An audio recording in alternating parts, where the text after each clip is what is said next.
Hey, I'm Lauren Teresa, and this is podcast number one. It's actually podcast number 3 or 4. I've had several other attempts at this, but most importantly, what I want to do today is talk about what it was like, what happened, and what it's like now.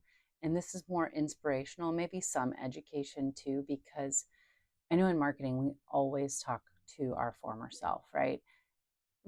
Always isn't maybe generalization, but what the most important thing is that I want to be here in a space of healing and really get people to where they want to be as far as their wealth is concerned, as far as their happiness is concerned, their relationships, their vibration, and really just like how you feel on a day to day basis inside of your body. So I am going to start at the beginning. I have this microphone here that I bought for $10. It's amazing. I don't have a TikTok shop or anything. I just went on Amazon and bought one because I liked the way it sounded when other people were using them. And it's always super noisy in my house. I live in Hawaii. There's no air conditioner. The windows are always open. Got, busy neighborhood. So I grew up in Austin, Texas. My parents were married when I was younger. They're divorced now. They got divorced when I was about 27. And I had been sober for 3 years. What it was like, I grew up in a very nice neighborhood. We rented. We didn't have the money to buy a house till I was in about sixth grade. I say we, and I'm talking about my parents here. I don't love to stay in the story, but I did become a trauma therapist and now all around spiritual woo woo person. But I was very much the educational variety. Don't get me wrong. I was raised in a church, confirmation, the whole 9 yards, but I didn't really connect with that.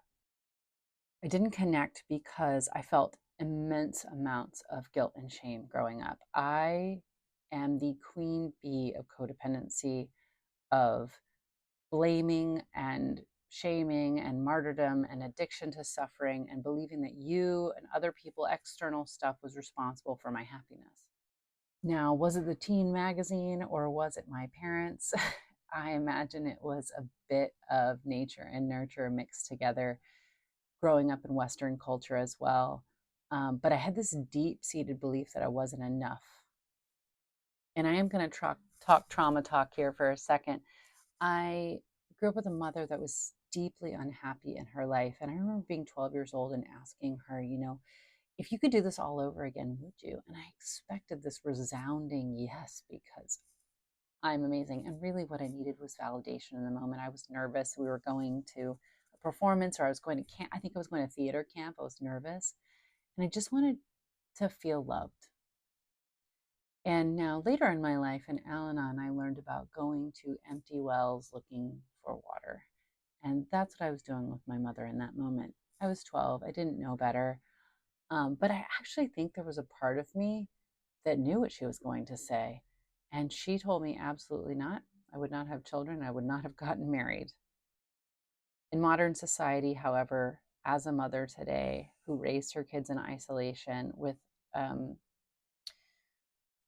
let's say, a difficult partner, we were at odds. Not necessarily, he wouldn't be difficult if I had been in a different place. Again, didn't know what I didn't know. But I can see now why she said that. She was answering honestly. She was having a hard time. It was a bad day. She was taking her kid to another thing that she didn't want to be doing.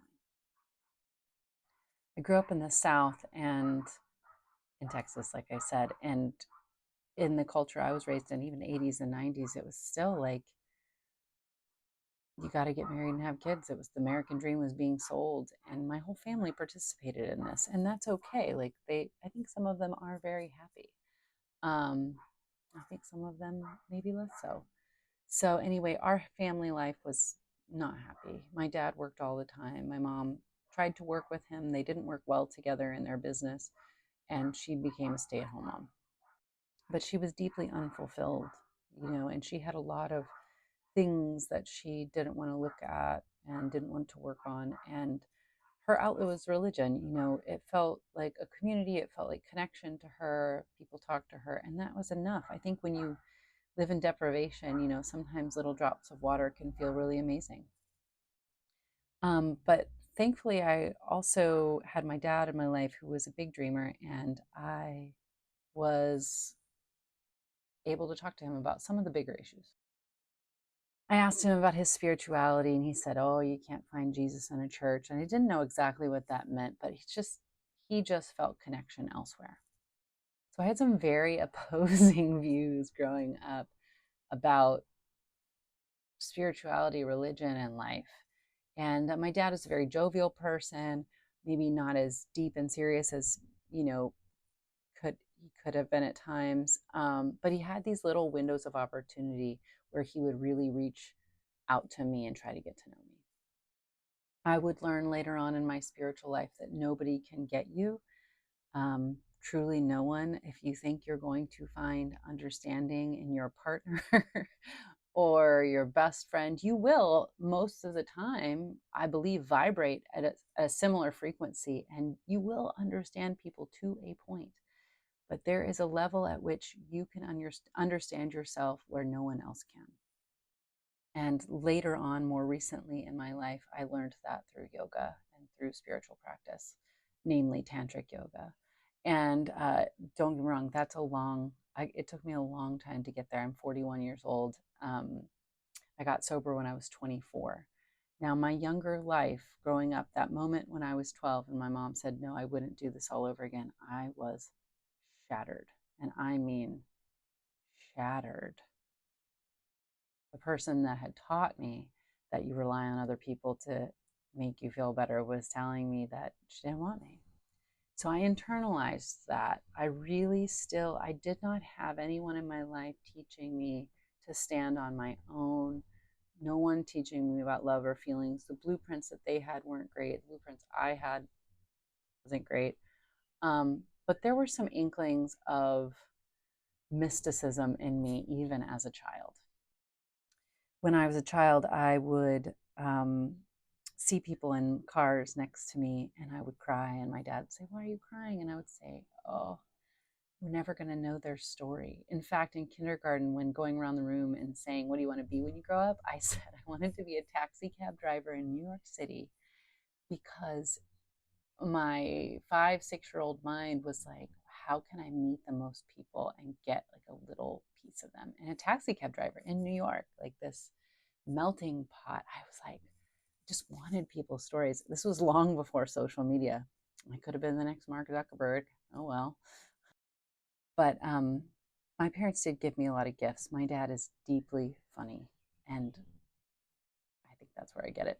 My mom is deeply studious and a lover of learning and information. And so those two things did forge me in the fire along with the childhood trauma because it was going to go one of two ways, right? I became an alcoholic, and then they did hire an interventionist, and I had an ex-boyfriend and a best friend at the time who encouraged my parents to get someone to help me, and they did, and I did go to treatment.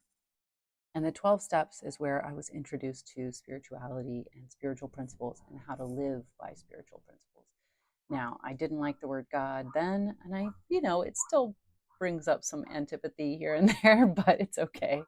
I have a much closer relationship with that word today, more inner spirit or goddess, sorry, for me today. Now, I have been sober for 17 plus years. I have been married. I'm getting divorced. I have a new relationship. Some people don't like that. That's totally fine. But when you've been separated as long as I have, uh, you know, things just are the way they are, and it is a earthly contract. But I'm eagerly awaiting the disposal, or dissolve. Sorry, ready for that to be done. That chapter.